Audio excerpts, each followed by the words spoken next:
you got to have a plan. You got to have meaningful goals. You got to have a prioritized set of tasks. And you got to have your budget. You got to have your financial house ready to go. The second thing, and where I'm going to spend most of my time this morning, is in this market, it's all about being the consummate pro. It's going to be the consummate pro.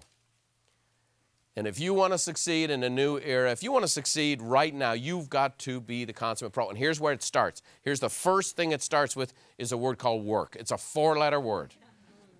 It's a 4-letter word. And the only place you'll find success before work is in a dictionary. Okay? We do not teach at Buffini & Company a get-rich-quick scheme. I don't believe in the value of that. Quickly gained, quickly lost. But when you work for it, and you work intelligently for it, because here's the thing, work is a big deal, but it's not enough. Okay? Hard work is where it starts, but it's not enough. There are many, many people in our culture today who've worked their whole lives very hard who have nothing to show for it. So what's happened is people say it's just about hard work. It's not, but it starts with hard work. Anybody who's communicating to you that you can achieve success without hard work is selling you something, okay, that possibly will not work because it kind of defies the laws of the universe, reaping and sowing, okay? So the bottom line is we've got to start with work and have a few more things. So a little thought on this regards is with Stephen Covey. He says the key is not prioritize what's on your schedule, but to schedule your priorities. We're going to put our priorities in place, and then we're going to go to work on them, okay? And I'm going to show you this in regards to scheduling and how important it is to organize in your business and organize in your life. So the first thing is you got to work like a pro. Here's what it looks like. You got to be disciplined with your day. You got to be disciplined with your day. Here's a word. I'm going to give you 2 words right now. Not very popular in North America. Will not make an infomercial. Self-control. Self-control. You got to exhibit self-control if you want to be successful. If you want to work like a pro, you got to have self-control. You got to have self-control. You got to have the discipline of self-control. You've got to be willing to say no to things. You got to be, the more successful you become, you got to say no to more things. What that means, people ask me this question. Here it is. You ready for this? Here, I'm going to stuff money in your pockets right here. People ask me this question every time I've ever presented in the last 19 years. Brian, I love your systems. I love your how-tos. I love the calls and the notes and the Popeyes and the items of value and writing the personal notes and doing all these things. The system works great. I understand your clients make 7 times the national anthem, the national average. I love all that. I want to be part of that. But here's my question to you, Brian. When do you fit this stuff in? Okay? When do you fit this stuff into your schedule? When do you fit in? It's the most honest question I've ever been asked. It's someone who's genuinely asking the question because they're thinking about applying themselves to it, and they go, when do you fit it in? Well, when you are exhibiting self-control, when you are being the consummate pro, you don't fit them in at all. They're non-negotiable. Here's the next little tip with this. The converse is don't major in the minors. Don't major in the minors. By the way, major in the minors, we love doing it in real estate. But why? Because there's so much drama. Oh, my God. They painted the basement. We didn't ask them to paint the basement. Oh, my God. Oh, there's no flowers in the flower beds. I know it's January in Chicago, and it really makes a big difference. But we get to major in the minors all the time. If you major in the minors, here it is. You'll be a minor leaguer, and you get paid minor league money. I'm going to give you some how-tos. I'm going to give you right now, I don't know why I never thought about sharing this before. It's not like I'm trying to withhold anything from you. But here is my criteria for making decisions. And I thought I would give this to you today, and I got a little gift because there's a lot of information to it. But I want to give you the 3 criteria for making your decisions with your priorities, with your day, with your tasks. What goes in first, what doesn't. So you start off with your personal stuff. So you put all your personal stuff in. So, and I'll give you that in a second. Okay? But first it starts with return on investment, serving the client, staying organized. When you got to make a decision, now again, I'm going to talk to you about big picture in a second. You can leave that up there for a second, Dan. A big picture, I'm going to show you how to plan your month and schedule your week and prioritize your day. But this is ultimately how I make decisions. It's how I've made decisions for 20 years. The first thing is the return on investment. How much time, energy, and resources is going to go into this, and what's that going to produce? Okay? Now, I'm going to give you this, and again, I'm not trying to beat up the industry, but our industry makes this mistake all the time. Agents do this all the time. Oh, yeah, I'm going to invest $5,000 in this ad campaign. And then I'll say, well, I got a buyer. and we made $6,200, so, it broke even. Wasn't a bad investment. Really? Really? You just lost your butt. One of the reasons why at Buffini Company we do a tremendous job and have in 20 years of keeping our costs down and pushing our costs down. And we upgrade and we produce something like Referral Maker and include it and give it to our members at no additional charge. We do these things. Why? Because I'm very, very cognizant of your return on investment with us. If you're going to spend $5,000, you better make 60. What's a return on investment? Next, does it serve the client? And how does it serve the client? Now, we've got to make sure that we are able to differentiate the difference between major and minors in serving the clients. We have to serve our clients' needs, not our needs. What do I mean by that? Sometimes it's more important for me. I want the client to like me. I want them to love me. I'm going to do this and this and this because I really want them to appreciate me. And they don't value this stuff. If we've asked enough questions, if we've become a good listener, if we actually have ascertained what their needs are, we'll find out if I provide their needs and communicate it effectively, I'll be exceeding their needs with a little bit of service. But the fact of the matter is, if I presume that they want to be served the way I want to be served, I'll spend a lot of time and energy on stuff they don't even appreciate. And I know many of you have felt that. It's like, what's wrong with these people? I'm killing myself. I'm doing this, I'm doing that. Why? We didn't do enough of a job on the front end to find out what their needs were. So we need to serve the client to the deepest of their needs, not ours. So what I'm going to give you right now is a formula. How I plan my month, how I schedule my week, and how I prioritize my day. And we've talked about this at Buffini Company for years. Plan the month, schedule the week, prioritize the day. Plan the month, schedule the week, prioritize the day. People can recite it. But I've never shared with people how to do that. So I'm going to do that now, okay? I'm going to give you some information on this. I'm going to give you a little resource as a gift to start your year off right, okay? In planning the month, here's how you do it. So you take your monthly calendar out, and here's what you do. The first thing you put in is your own priorities and values. You put in your priorities and values. You put yourself in first. So, for example, when people are coming in with thousands of requests, can Brian speak this? Can we do that? Can we do this? The first thing that happens with my schedule is I get my family schedule. Okay, I got a son playing football. I got a daughter who's doing horse shows. I got girls and boys who are both on travel volleyball teams and travel basketball teams. I have birthdays, anniversaries, family reunions, those kind of things. All of those things go in first. You'll never find one of the events on one of my kids' birthdays. You'll never find one of the events on our anniversary ever again. So you put the priorities in the schedule first. You put your personal priorities and what you value in first. Otherwise, you'll come to resent your business. Very easy to happen in real estate because everybody wants a piece of us. Is that true? Everybody wants a piece of us. So I'm putting my stuff in first. The next thing I put in is events and meetings. Events and meetings. So I put in events that I'm attending, meetings that I'm either hosting or a part of. That's the next thing I do. And then after that, I'm going to make a list of the activities to meet my goals. So I have my meaningful goals, I have activities. Okay, I know I need to make a certain number of calls, I know I need to make a certain number of pop-bys, I need to write a certain number of notes. And again, at the Contact Manager, a Referral Maker, it's all built out for you with the referral intelligent technology. Here's my goals. Here's the activities I need to do. And then here spits out, here's how many I need to do. So that list goes into my plan for the month. So I have my priorities and values, me as a person. I've scheduled myself in first. Do you guys hear that? You schedule yourself in first. Then you put your events and meetings that you're committed to so you don't miss them and you don't be a flake. Okay? You can't be a flake and a pro. Are you guys with me? And then what are the activities? Now we get into a schedule. Okay? We schedule the week. So here's a couple of techniques on scheduling the week. You create some time blocks. You create little time blocks. So, okay, and it looks like that. From 9 to 11, I'm making my calls. From 1 to 4, I'm doing pop-bys. And it's just a time block, and it's sacred. And nobody touches it. Nobody touches it. Oh, yeah, I might make a phone call on the way to something or whatever else, but nothing happened. That's, boom, a barbed wire fence, electrified fence, a moat with alligators. Does that make sense? In your mind and on your schedule. Don't even talk to me, okay? The next thing is you have to decide what the non-negotiables are.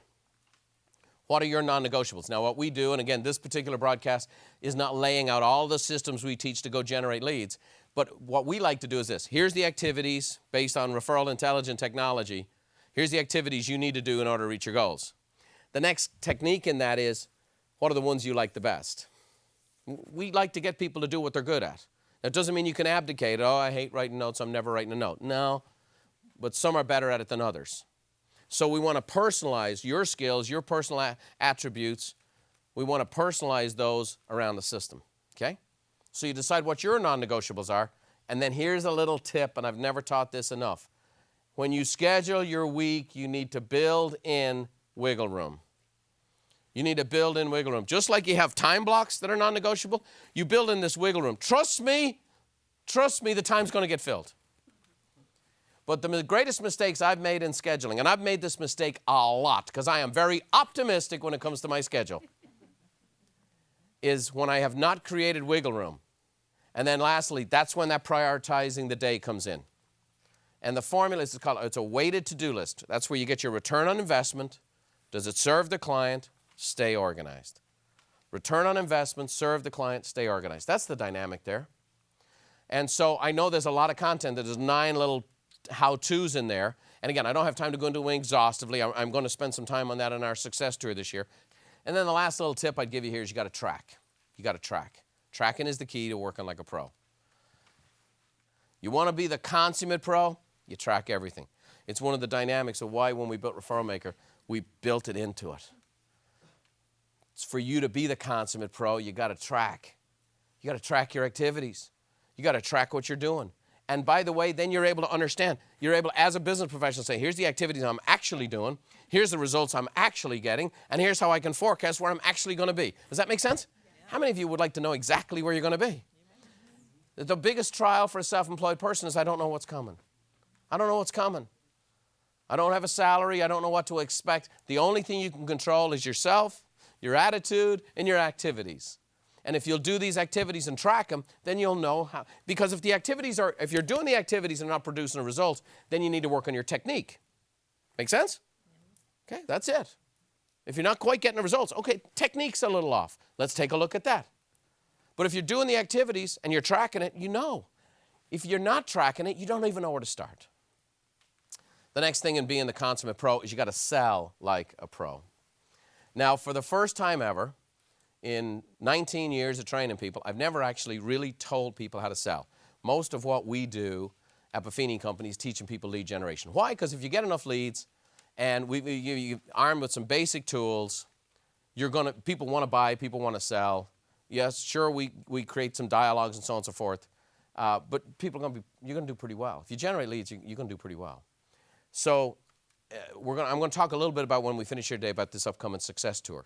But one of the things I'm excited about for this success tour is I'm actually going to talk about how to sell.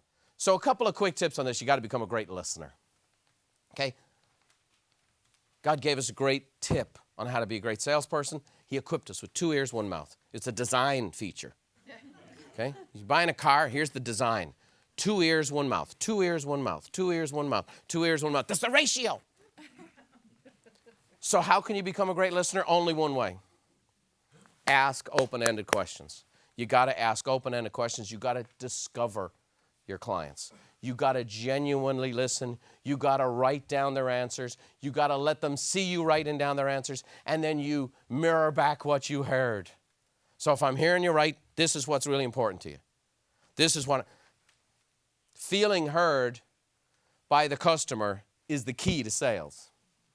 Another little part of that is you got to rehearse what you say before you say it. Rehearse what you say before you say it. Here's how we rehearse.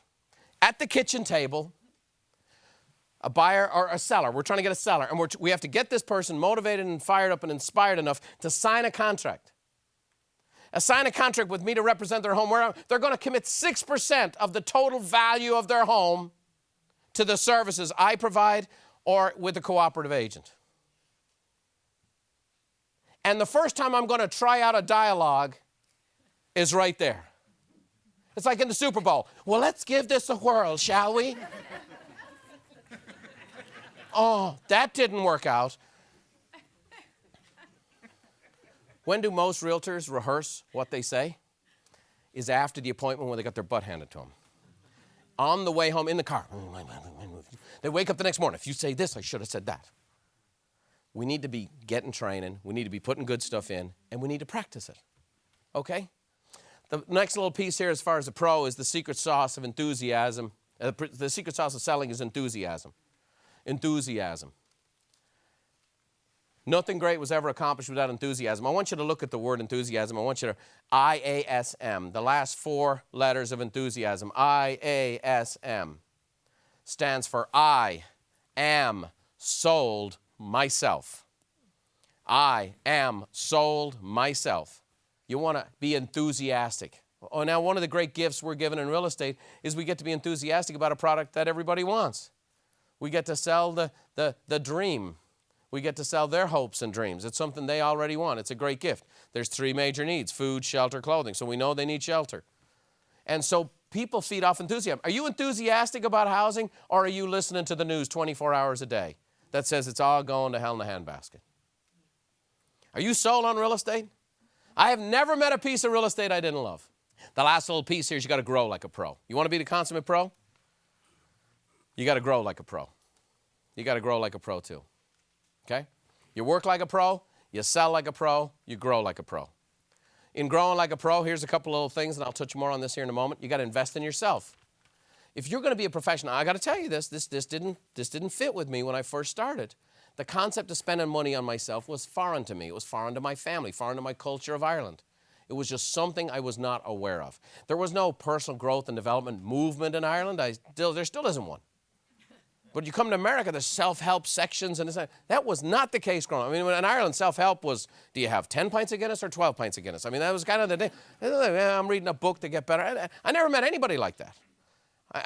And again, things have changed there for sure. But I'm just saying, when I came to the States, it blew my mind. And it blew my mind, the more successful person I met, I'd have a conversation with them, and during the course of the conversation, they'd recommend a book to me.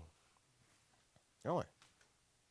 And my first step was I'd go buy the book. And I somehow believed, like Jack and the Beanstalk, that owning the book would do it for me. There's another step. There's another step. As it turns out, there's several steps, because you get the book. How many of you have bought a book and not used the book? Let me see your little paws go up. Come on. It's a 2-step process, isn't it? So you get the book, and then you read the book, then you digest the book, then you use the information, then you go back and read it again, and then you embody the book, and you become a person who's growing. So the first thing is you got to invest. The second thing is, listen, if you're going to be a pro, you got to set aside time. You got to set aside time to grow. You got to bring in little pieces of your day. Oh, by the way, it might be part of your wiggle room.